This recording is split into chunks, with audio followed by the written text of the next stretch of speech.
Good morning, tara mag-layout and design na tayo ng ating prayers for the GC, guys. Today is 08 December 2023. Mag-layout and design tayo using cellphone. Tapos yung ating apps is Docs apps and Slides apps. Open muna natin yung Docs apps.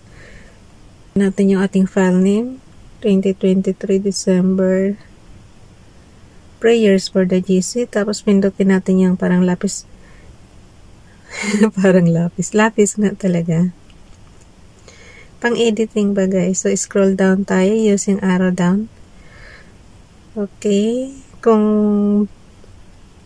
hindi complete ang ating tutorial dito is balikan nyo yung mga luma nating video kasi mas kompleto yun. Ang ating font today is Georgia, size 12.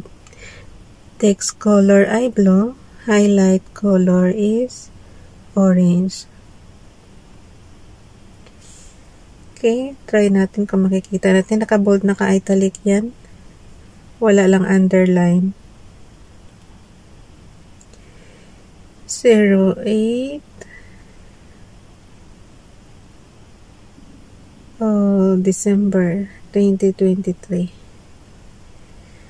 From Family GC. Yung mga gustong sumali sa Family GC, guys, pakikontak yung aming founder, Harry B. De La Cruz, or yung mga admins, co-founder Muti, admins Roger Pacatang, Eileen Samarin, Aiki Akma, Sarah Goninga, Nanay Elsa sa Amerika, at ang inyong lingkod, Ralph Lion Pagubo Vlogs. Ilagay man natin dito yung kanyang prayers. Yung mga hindi pa nakasubscribe, paki-subscribe kami sa inyong mga YouTube, sa kanilang mga YouTube channel. Ilagay na natin dito yung prayer ni Ralph tsaka ni Princess Diane channel. Tapos kukuha na lang tayo ng repost prayer doon sa last year natin. So, lagay ko muna bago ko basahin sa inyo. Okay, nakalagay sa kanya. Wow. Bumalik sa itaas, guys. Okay. What time I am afraid, I will trust in thee. Psalms chapter 56 verse 3. Paki-subscribe si Princess Diane channel, guys. I-add ko yung kanyang channel dito. Okay, nasa Messenger. Kung saan naka-save yung inyong mga graphics, doon nyo puntahan. Minsan sa screenshot, minsan nandito sa Messenger, minsan naman nasa camera. So, depende, guys. So, meron na tayong kay Princess Diane channel. Yung picture niya, nilagyan ko lang ng verses. Tapos, dito naman tayo kay Ralph Lion Pagubo Vlogs. Itong kay Ralph maganda kasi nga nagtuturo. Nag-aaral tayo ng Hebrews language. So, kahit pa isa-isang word may matutunan man lang tayo dito. Mishlei Proverbs chapter 13 verse 3. He that is humor over his mouth guards his nefesh, but he that openeth wide his satayim lips shall have ruin. So, kung hindi nyo maintindihan, guys, pakipuntahan na lang yung ating Proverbs doon sa lingwahe na ayon sa inyo na maintindihan yung lingwahe. Sa Tagalog yan is kawikaan yata to. Yep, kawikaan. Verse 30, chapter 13 verse 3. Tingnan nga natin, guys, kung ano. Nandito na rin lang tayo. Ang maingat magsalita ay nag-iingat ng kanyang buhay, ngunit ang taong madaldal ay nasasadlak sa kapahamakan. So, iwasan magdaldal. Ayan na. Iwasan magdaldal, guys. Alam nyo, kung susundin lang natin yung Bible, magiging matuwid tayo. Kaya lang sabi nga ni King Solomon, walang hindi makasalanan. So, lahat tayo makasalanan, guys. Napakinggan niyo ba yung binasa ko kanina sa, Bible? Yung chapter 6 ng ikalawang kronika, puro panalangin, guys. Gayahin niyo kaya yun. I-apply niyo sa sarili niyong, prayers. Halimbawa, may sarili na kayong prayers na ginawa, diba? Sa pansarili niyo. Tapos, gayahin niyo bigkasin niyo rin yung mga panalangin ni King Solomon para bumuti yung ating mga bansa.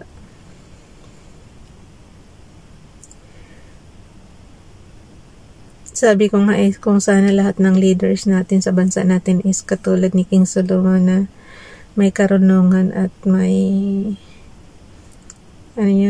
knowledge and wisdom, guys. Yun. Siguro uunlad yung bansa natin.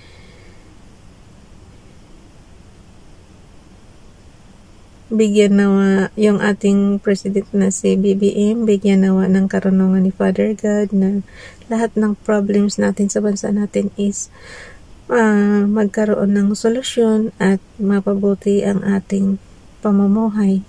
Kasi panalangin lang talaga kay Father God ang makakasolve, guys.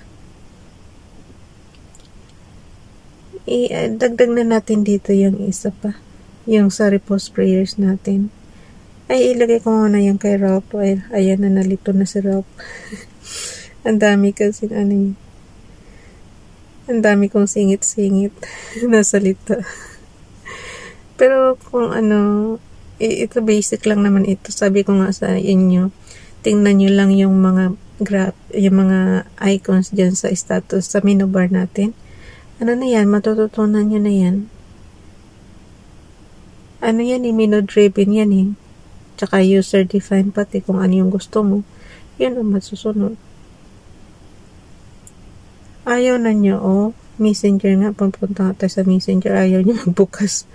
Alam nyo guys, minsan hindi ako nakaka-text back dyan sa, sa messenger. Yung messenger ko talaga nagluloko. Pag nilagyan nyo na ng graphics or link, hindi na yan mag-activate.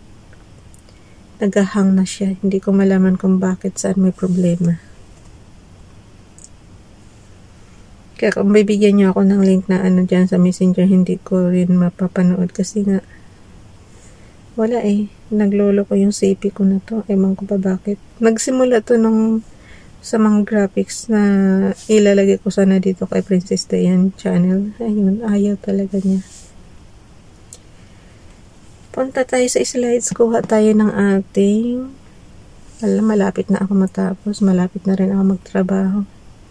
Sabi ko naman sa inyo, pag hindi nyo natutunan yung natin today, balikan nyo yung mga lumang video, yung kompleto talaga ang tutorial. Kasi 2 years na tayo nagtuturo dito ng basic, guys.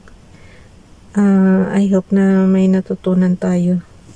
Today is 08, diba? Ayun. Itong isang CP ko talaga pang calendar lang talaga yan. Walang connection ng internet, wala lahat. Ayun, i-copy natin to. Ayun na yung Exodus. Ito talagang gusto ko kay Moses Ang daming, yung si Prophet Moses. Talagang ang daming kababalaghan dyan na ginawa si Father God. So, lagay natin dito sa ating docs apps. Paste. Yung repose prayers natin.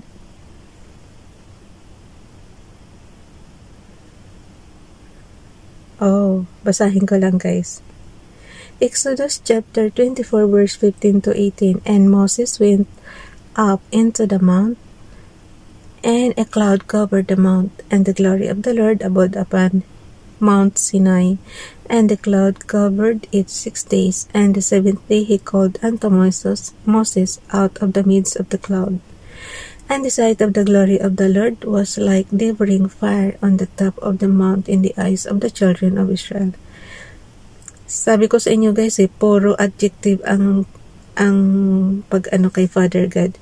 Kung paano ilalarawan si Father God. Katulad nito, And the sight of the glory of the Lord was like devouring fire on the top of the mount in the eyes of the children of Israel. And Moses went into the midst of the cloud and got him up into the mount, and Moses was in the mount 40 days and 40 nights. Actually, nagiging 80 nga yan eh. Kasi yung una niyang pagbaba, nabasag yung tablet dahil nga sumamba yung mga taga-Israel ng doon sa golden calf. Nabasa niyo ba yun? Tapos bumalik ulit siya ng another 40 days. So, kung itotal mo talaga yung pagbalik niya doon sa Mount Sinai, nagiging 80 days and 80 nights. Tsaka lang naiuwi yung tablet na dalawa. Isa pa, ano pa natin yung isa pa? Huwag kung susundan nyo lang yung story ng katulad niya kay Moses, guys. Pag nasundan nyo yan, maganda rin para ka rin nanonood ng movie. Pinakagusto ko dyan yung yung sa Mount Sinai na yan, gusto ko yan. Tsaka yung tumawid sila sa Red Sea. Yung talagang nahawi yung dagat, diba? Left and right, tapos tumawid sila sa gitna. Yung talagang pinakagusto ko doon.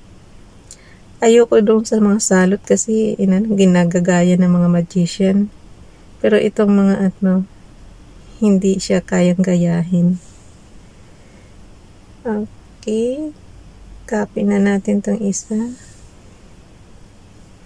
Yan na ang ginagawa ko guys. Kaya kailangan talaga malakas ang internet connection mo. Kasi nga, pag nagsiship ka from another, katulad niyan, pupunta ka sa Messenger, pupunta ka sa Docs app, pupunta ka sa Slides apps, yung mga ganyan. So, kailangan talaga yung connection mo sa internet, hindi siya gagapang kasi nga,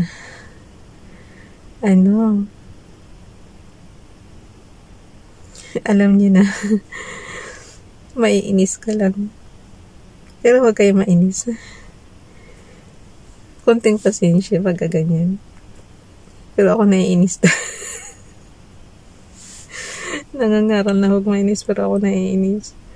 Ewan ko ba.